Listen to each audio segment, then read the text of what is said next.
Hello friends, मैं कामनी स्वागत करती हूँ YouTube channel career in teaching में। आज है हमारा सीडीपी का ये 11वां क्लास। इससे पहले 10 क्लास हो गया है। अगर आप वो वीडियो नहीं देखे हैं तो एक बार प्लेलिस्ट में जाके जरूर देखिए। तो आज का थ्योरी है कोहलबर्ग का नैतिक विकास का सिद्धांत। कोहलबर्ग मोरल डेवलपमेंट, नैतिक विकास का सिद्धांत। इससे भी क्वेश्चन आते हैं। सीटेड हो गए, जितने भी टीचिंग एग्जाम है, सीटेड, सुपर टेट, केवीएस, हर एग्जाम में इससे भी क्वेश्चन आते हैं। तो कोहलबर्ग का जो ये थ्योरी है, कोहलबर्ग एक अमेरिका के मनोवैज्ञानिक थे जो कि मोरल डेवलपमेंट की इनकी थ्योरी है, जो पियाजे से इंस्पायर्ड थी। इसमें हम पहले जानेंगे मोरालिटी। मोरालिटी क्या है?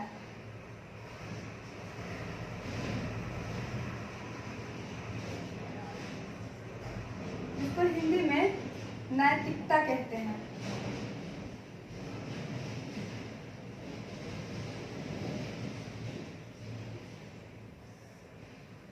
ये मोरालिटी क्या है? मोरालिटी वो सिद्धांत है जो हमें सही और गलत डिफाइन करती है। सही और गलत का फैसला लेने में हमारी मदद करती है। सही और गलत, सही और गलत का फैसला लेने में, रॉन्ग और राइट के फैसले में हमारी मदद करती है। वही नैतिकता है। अगर आपके पास दो ऑप्शन है तो आप क्या डिसीजन लेंगे, सही या गलत, उसी में हमारी मदद करती है, जो कि मोरालिटी है। अब बात करते हैं मोरल रीजनिंग। मोरालिटी जानेंगे, सही और गलत में हमारी मदद करती है। सही और गलत की सिद्धांत को डिफाइन करती है, क्या सही है क्या गलत है। और मोरल रीजनिंग की बात करें,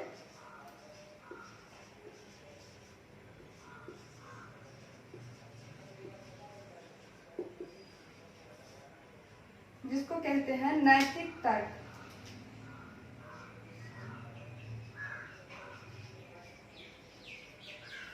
नैतिक तर्क, ये मोरल रीजनिंग क्या है? आपके पास दो ऑप्शन है और दोनों में आप फंसे हुए हैं, ये डिसीजन ले या किसकी बात माने। अगर आपके पास दो ऑप्शन है जिसमें आपको डिसीजन लेने में दिक्कत हो रही है, कौन सी डिसीजन ले, क्योंकि दोनों इम्पोर्टेंट है। यहाँ पे क्या करने चाहिए, आपके घर में कुछ बहुत ज़्यादा ज़रूरी काम भी है और आपके उसी दिन एग्जाम भी है, तो आप डिसीजन लेने में बहुत कंफ्यूज हैं। वहाँ पे क्या होती है, आपको तर्क लेने पड़ते हैं, सोचने पड़ते हैं, थिंकिंग करने पड़ते हैं। ये थिंकिंग की प्रोसेस है।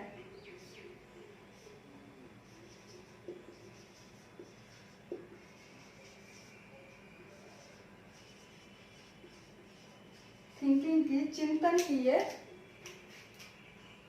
यहाँ आप रीजनिंग की क्वेश्चन बनाते हैं।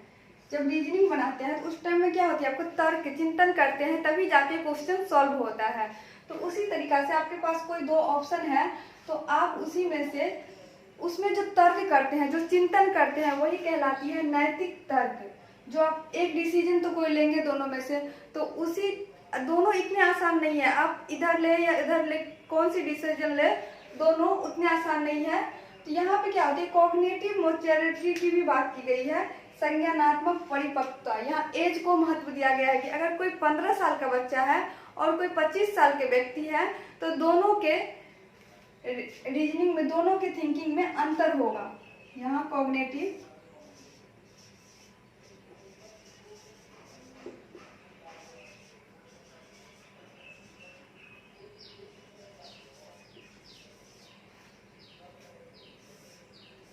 कॉग्निटिव मैच्योरिटी की संज्ञानात्मक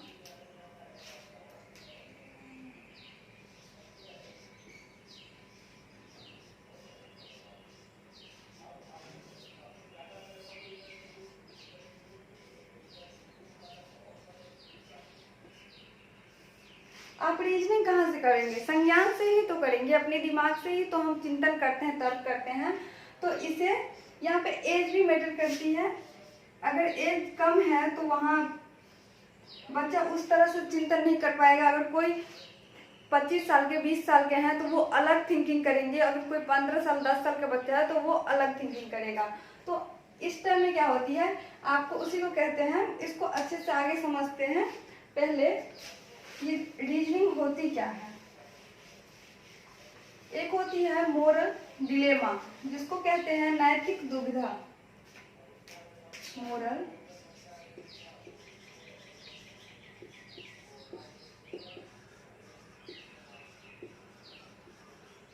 मोरल डिलेमा,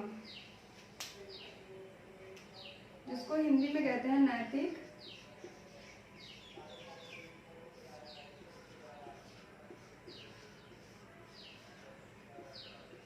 दुविधा। ये नैतिक दुविधा क्या है, आपके सामने कोई दुविधा है, आप दो दुविधा है, दोनों में से आप किसी को नहीं छोड़ सकते हैं। दोनों में से आपके पास 2 डिसीजन लेना है, दोनों में से किसी को नहीं छोड़ सकते हैं। एक हो सकता है गलत भी हो सकता है, एक सही भी हो सकता है, क्योंकि दोनों में से आप किसी को नहीं छोड़ सकते। उस वक्त आपके सामने में एक दुविधा होती है, और हर व्यक्ति के पास अगर लाइफ है तो वहाँ दुविधा आती ही है, जहाँ आप बहुत कंफ्यूज होते हैं कि क्या कौन सी डिसीजन ले हम, वही होती है दुविधा। तो वहाँ आपको तर्क करनी पड़ती है, रीजनिंग करनी पड़ती है, वही है नैतिक रीजनिंग। तो एक कोहलबर्ग के थ्योरी में एक स्टोरी है, जो कि वो बच्चे को स्टोरी सुनाया करते थे। कोहलबर्ग जो है वो बच्चे को स्टोरी सुनाया करते थे, जिसमें वो दुविधा देते थे और फिर देखते थे कौन सी स्टेज के बच्चे, कौन सी एज के बच्चे क्या तर्क करते हैं, क्या रीजनिंग लगाते हैं। तो एक स्टोरी है हैंस की।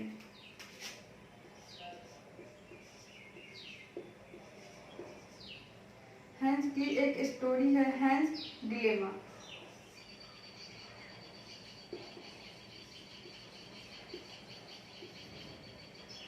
हैंस एक व्यक्ति है, जिसको हिंदी में हिंस भी कहते हैं।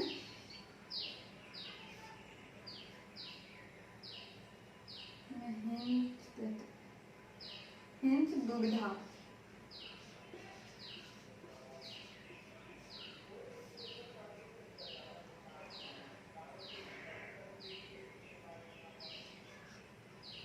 हैंस एक व्यक्ति है जिसके सामने 2 दुविधा आ जाती है, 2 डिसीजन रहते हैं। हैंस एक व्यक्ति है जो कि कोहलबर्ग की थ्योरी में, आप लोग ये स्टोरी सुने भी होंगे, जो कि सीटेट के एग्जाम में पूछे भी गए हैं कितनी बार। सो हैंस एक व्यक्ति है, उनकी वाइफ बीमार है, उनकी वाइफ को जानलेवा बीमारी हो गई है, जो कि फिर वो एक केमिस्ट के पास जाते हैं, एक दवा दुकान वाले के पास जाते हैं, जो कि दवा खुद बनाता है। 10 रुपये की वो दवा बनाए हुए हैं, तो वहाँ 100 रुपये 1000 रुपये उससे मांगे जाते हैं, जो कि उसके पास पैसा नहीं रहता है।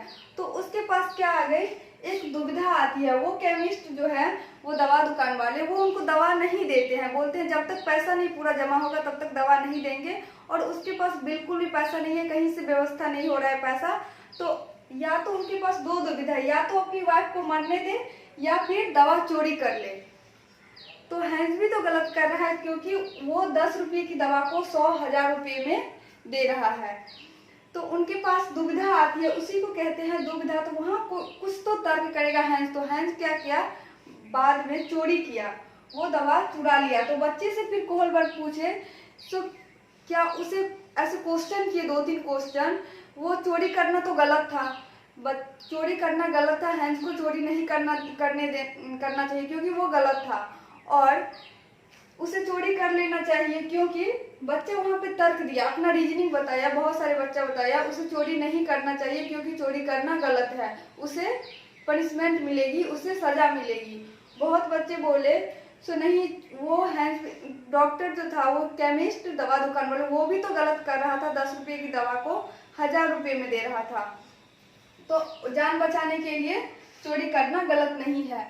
तो ये सब तर्क सुनने के बाद कोहलबर्ग ने 3 लेवल दिए, बच्चे के कौन से एज के बच्चे क्या तर्क देते हैं, इसी को सुनने के बाद 3 लेवल दिए। और यहाँ पे जो डिसीजन लिया है उसी को कहते हैं रीजनिंग। वो तर्क किया, वहाँ पे थिंकिंग किया, तभी तो वो जाकर के एक डिसीजन लिया, नहीं वाइफ को बचाएंगे तो दवा वो चोरी कर लिया।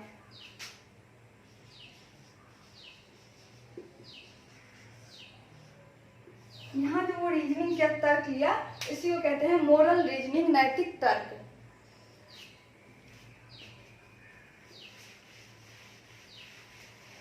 और फिर उसके बाद कोहलबर्ग 3 लेवल देते हैं। स्तर कितने देते हैं? 3 स्तर देते हैं कोहलबर्ग की थ्योरी में, जो कि बहुत ज़्यादा इम्पोर्टेंट है। लेवल, स्तर 3 दिए हैं। हर स्तर में, हर लेवल में, तीनों लेवल में 2-2 स्टेजेज हैं, 2 स्टेज हैं। हर लेवल में 2 स्टेज हैं और लेवल 3 है तो स्टेज कितने हुए? 6 स्टेज हुए। स्टेजेज, चरण 6 है, 6 चरण है। आप इसे याद रखेंगे, कभी कभी एग्जाम में पूछे जाते हैं, कंफ्यूज नहीं होना है। लेवल यानी स्तर 3 दिए थे, हर स्तर में 2 स्टेज थे, इसीलिए स्टेज जो है चरण, ये कितने हुए? 6 स्टेजेज हुए। और वो तीनों लेवल क्या सब है? लेवल 1 स्तर ए पहला है प्री कन्वेंशनल लेवल, जिसको हिंदी में कहते हैं पूर्व परंपरागत स्तर, जो कि 4 से 10 वर्ष की ये स्टेज है। 4 से 10 वर्ष की ये स्टेज है पूर्व परंपरागत स्तर। यहाँ बच्चा पनिशमेंट से बचने के लिए कुछ भी काम करेगा, क्योंकि वहाँ उसको नहीं पता, वो बाहर की नियम कायदे कानून समाज में जो होते हैं, जो उसे बता दिया जाएगा, वो वही अंदर के उनका अभी अपना तर्क वो नहीं लगा पा रहे हैं इस स्टेज में। पूर्व परंपरागत 4 से 10 वर्ष की ये स्टेज है, लेवल है। और उसके बाद लेवल दूसरा है कन्वेंशनल लेवल, जो परंपरागत स्तर है 10 से 13 वर्ष की। ये रूढ़िबद्धता से है, समाज के नियम कायदे कानून लॉज रूल्स ये सब इस लेवल में है, जिसमें कि हर लेवल में 2-2 स्टेज है। और तीसरा स्तर है पोस्ट कन्वेंशनल लेवल, उत्तर परंपरागत स्तर, जो कि 13 वर्ष के बाद की एज है, 13 वर्ष से लेकर के बाद की एज है, जो कि उत्तर परंपरागत ये हाईएस्ट लेवल हो जाती है। ये सबसे यहाँ बहुत कम लोग पहुँचते हैं, जिसमें समाज में अगर कोई चीज नियम बदलना पड़े, अगर वो नियम सही नहीं है उसे बदलना पड़े, तो यहाँ बदलते भी हैं आगे खड़ा होकर के। अब हर एक लेवल में 2-2 जो स्टेज है उनको समझते हैं। लेवल कितने हैं? स्तर 3 है और स्टेज चरण कितने हैं? 6 स्टेजेज हैं।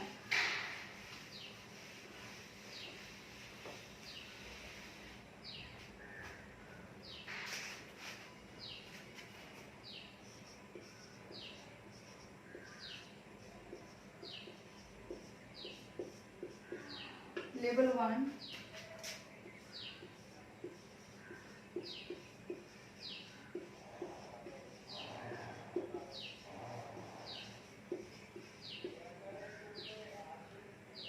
प्री कन्वेंशनल लेवल, जिसको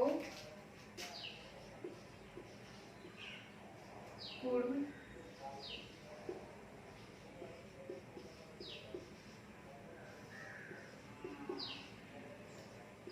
प्रागत स्तर कहते हैं। ये 4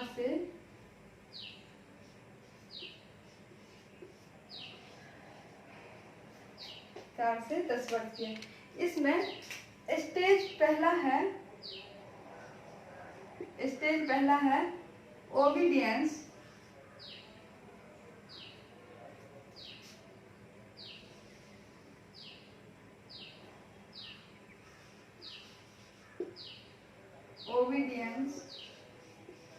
and punishment,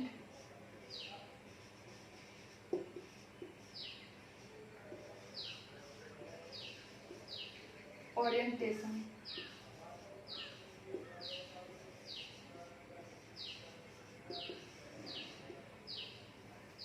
obedience and punishment orientation, जिसको हिंदी में कहते हैं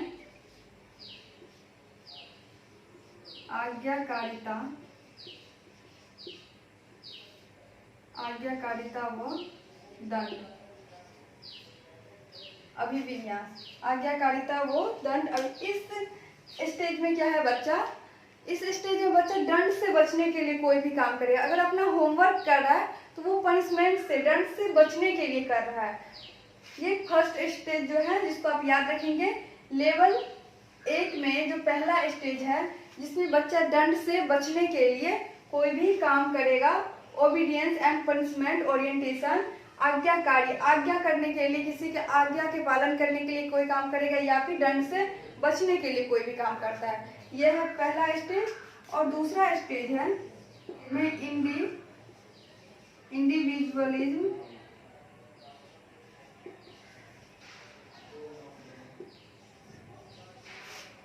इंडिविजुअलिज्म एंड एक्सचेंज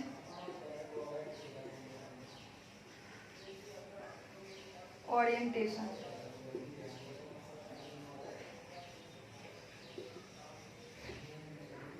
जिसको हिंदी में कहते हैं स्वलाभ मानसिकता।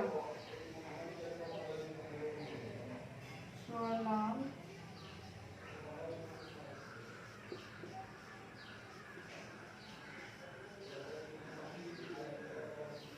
मानसिकता। ये टिट फॉर, आप ये चीज याद रखें जिसमें टिट फॉर टेट, ये पूछे जाते हैं टिट फॉर टेट, जैसे को तैसा। इस स्टेज में बच्चा टिट फॉर टेट, जैसे को तैसा की भावना रखता है।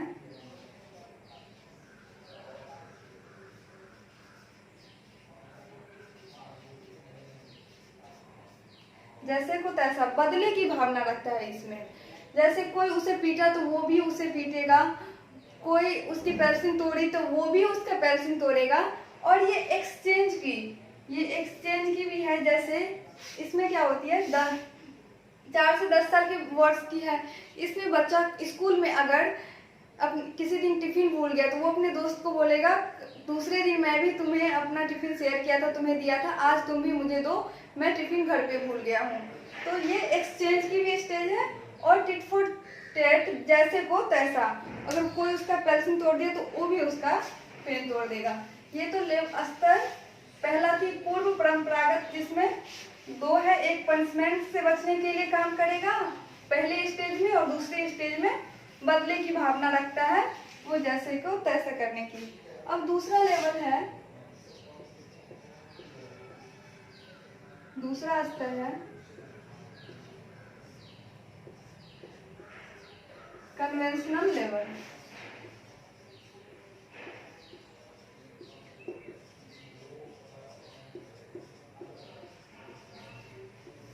कन्वेंशनल लेवल जिसको कहते हैं परंपरागत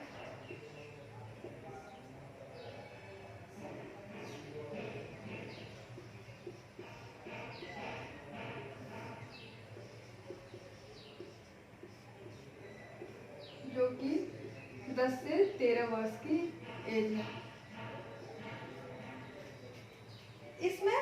इसमें भी 2 स्टेज है। पहला स्टेज परंपरागत में 2 stage.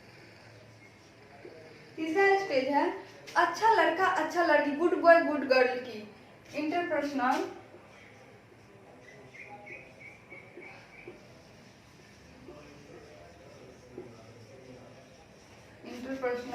Relationship.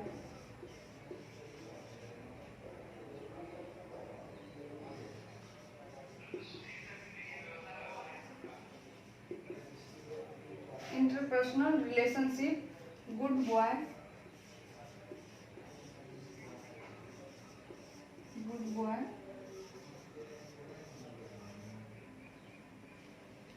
Good girl orientation.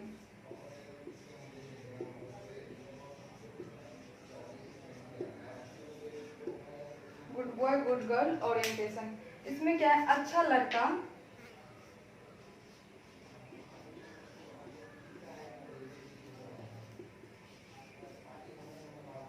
अच्छी लड़की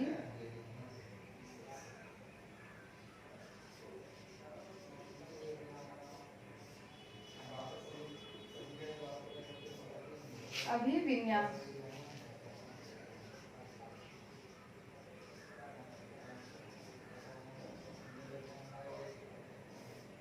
अच्छा लड़का अच्छी लड़की अभिविन्यास। इसमें अच्छा लड़का और अच्छी लड़की बनने के लिए दूसरों के सामने, मम्मी पापा के सामने, पेरेंट्स के सामने, दूसरों के सामने, समाज के सामने अच्छा लड़का और अच्छी लड़की बनने के लिए वो कोई भी काम करते हैं ताकि हमें अच्छा आप बोले। अगर वो क्लास में जल्दी से होमवर्क कर लेते हैं ताकि सर हमको गुड गर्ल गुड बॉय बोले। ये हो गई तीसरी स्टेज। और चौथी स्टेज है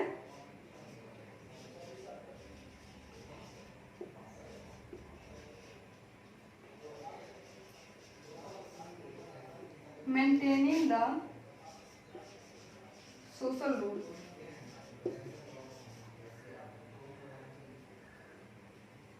मेंटेनिंग द सोशल ऑर्डर,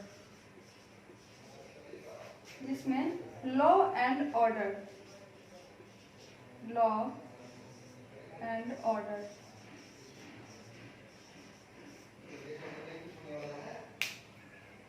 जिसको हिंदी में कहते हैं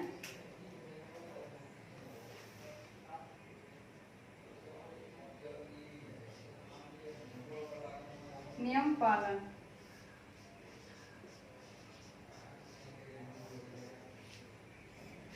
नियम पालन इसमें क्या होती है, ये चौथा है maintaining the social order. Law and order का ये है नियम पालन। वो नियम यहाँ पे नियम का पालन करेगा, जैसे कि रूल्स, कोई जैसे रोड क्रॉस करते वक्त रेड लाइट जल रही है तो वो वहाँ बोलेगा वो सबके लिए नियम है तो उसे क्रॉस नहीं करेगा। ये चीज आ जाती है। जैसे समाज के कोई नियम हो तो वो बोलेगा रूल्स आर फिक्स्ड। अगर रूल्स है सबके लिए तो rules are fixed. Rules are fixed. इस एज में समाज के नियम, कायदे, कानून, ये सब बोलेगा अगर नियम बना है तो सबके लिए बना है, सबको उसे फॉलो करना चाहिए। नियम पालन का ये स्टेज है जो कि चौथा स्टेज है। अब याद रखेंगे चौथा स्टेज नियम पालन का स्टेज है, जिसमें बच्चा समाज के नियम, कायदे, कानून को पालन करेगा। तीसरा स्टेज था अच्छा लड़का अच्छी लड़की अभिविन्यास। अब लेवल 3 पे आते हैं।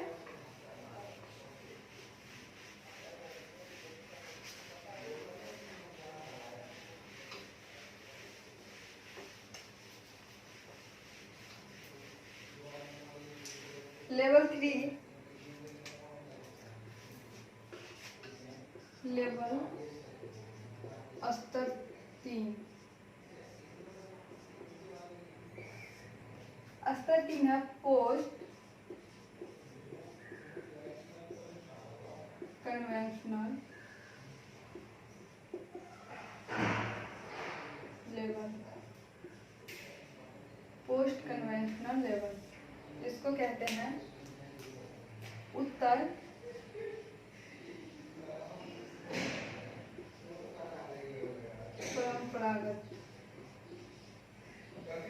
परंपरागत स्तर।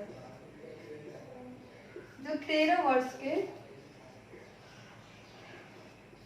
वर्ष के बाद की स्टेज है, जिसमें पहला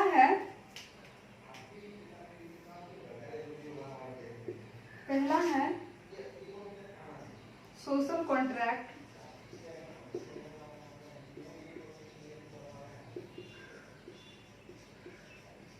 social contract and individual rights.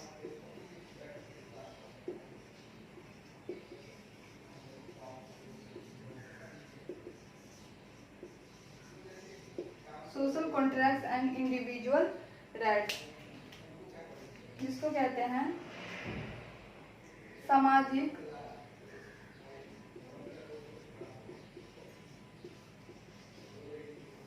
संविदा।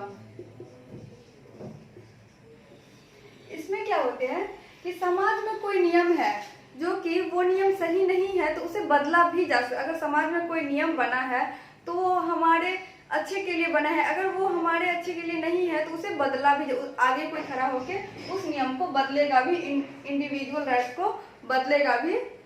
वो होती है 5वां।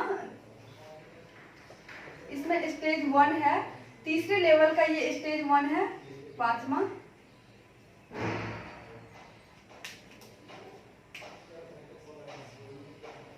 स्टेज है। अब छठा स्टेज जिसमें समाज में कोई नियम है, उसको अगर सही नहीं है वो, तो उसे जरूरत पड़ने पे बदला भी जा सकता है, इसमें कोई बदल भी सकता है आगे आकर के। तीसरा है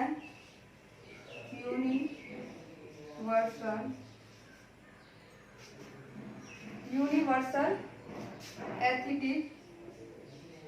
एथिकल प्रिंसिपल।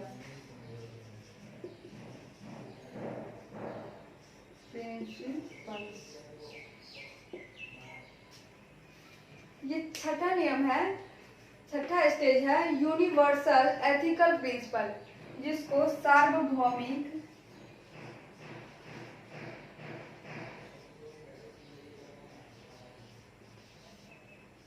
सार्वभौमिक नैतिकता, ये हाईएस्ट लेवल है। ये छठा जो है, जो कि हाईएस्ट लेवल है, जहाँ बहुत कम लोग तक, जो कि बहुत सारे लोगों की के साथ अगर गलत हो रहा है तो उस चीज में कोई एक जो है आगे निकलता है। जैसे महात्मा गांधी हो गए, उस नियम को बदलने के लिए, उस चीज को चेंज करने के लिए, वो चाहे उसमें जान तक चली जाए, उसकी वो परवाह नहीं करते हैं, उसे वो बदल के रहते हैं, जो कि उसमें काफी लोगों की, बहुत सारी लोगों की भलाई होती है।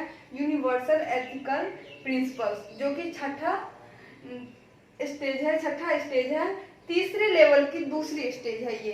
हर लेवल में 2 स्टेज है, ये तीसरे लेवल की दूसरी। पांचवा में क्या है, समाज में कोई नियम है, कोई कायदे कानून है जो कि हमारे लिए सही नहीं है, तो उसे कोई आके चेंज भी कर सकता है, बदला भी जा सकते हैं। बहुत सारे नियम समाज में बदले भी जाते हैं। छठा है यूनिवर्सल एथिकल प्रिंसिपल, जो कि जिसको हिंदी में कहते हैं सार्वभौमिक नैतिकता, जिसमें बहुत कम लोग पहुंच पाते हैं, जो कि बहुत सारे लोगों के लिए सही नहीं रहता है। उसमें अपनी जान भी चली जाए, उसे हम बदल के रहेंगे, ये उसमें जान की परवाह नहीं करते हैं, जो कि छठा स्टेज है। आप समझ गए। हर एक पहला था पूर्व परंपरागत, प्री कन्वेंशनल लेवल, पूर्व परंपरागत, जिसमें भी 2 स्टेज थी। 2 स्टेज में से पहले स्टेज में दंड से बचने के लिए काम करेगा, दूसरे में वो क्या करेगा, दूसरे में टिट फॉर टैट, जैसे को तैसा। और दूसरा लेवल है कन्वेंशनल लेवल, जो कि परंपरागत स्तर में तीसरे में अच्छा लड़का अच्छा लड़की बनने के लिए करेगा। और चौथे स्टेज जो है वो है पालन करना, नियम पालन करना, समाज में रूल्स, नियम, कायदे कानून, इसका पालन करना, जो कि चौथे स्टेज है। 5 में आप समझ गए अभी, समाज में कोई नियम है, उसको कोई इंडिविजुअल राइट्स को बदलने के लिए। और छठा है जिसमें यूनिवर्सल एथिकल प्रिंसिपल, जिसमें जान भी चली जाए उसकी परवाह किए बिना उसे। अब इसकी क्रिटिसिज्म को देखते हैं, आलोचना। इसमें आलोचना क्या हुई है, इसमें 2-3 आलोचना हुई है, जिसको आप, इससे क्वेश्चन पूछ लिए जाते हैं। क्रिटिसिज्म,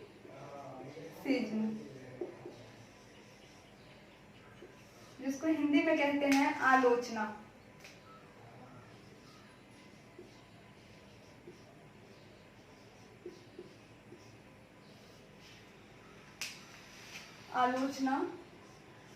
तो ये थ्योरी जो है, ये जेंडर बायस है। इसमें जो सैंपल लिए गए थे जिसके आधार पे 3 लेवल दिए गए, वो सैंपल बस मेल के लिए गए थे, फीमेल के नहीं लिए गए थे। वो सैंपल, ये थ्योरी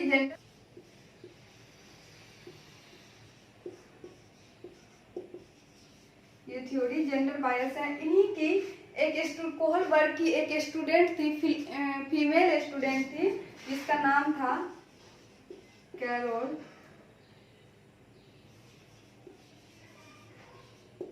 गिलिगन। ये इन्हीं की स्टूडेंट थी कैरोल गिलिगन, जो कि फीमेल थी। वो बताई कि बस मेल की सैंपल लिए गए, फीमेल की सैंपल नहीं लिए गए कोहलबर्ग के थ्योरी में, जो कि कोहलबर्ग जो थे वो मेल की बनली, तो इसीलिए इसे जेंडर बायस कहा गया है इस थ्योरी को। और एक चीज, 2-3 आलोचना हुई है।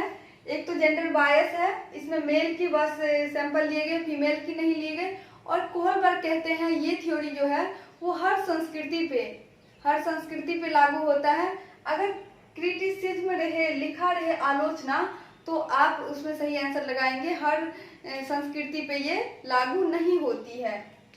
ये हर संस्कृति पे ये इनकी आलोचना हुई, एक जेंडर बायस है। ओके फ्रेंड्स, फिर क्लास अच्छी लगी तो वीडियो को लाइक कीजिए, चैनल को सब्सक्राइब कीजिए, फिर मिलते हैं अगली क्लास में।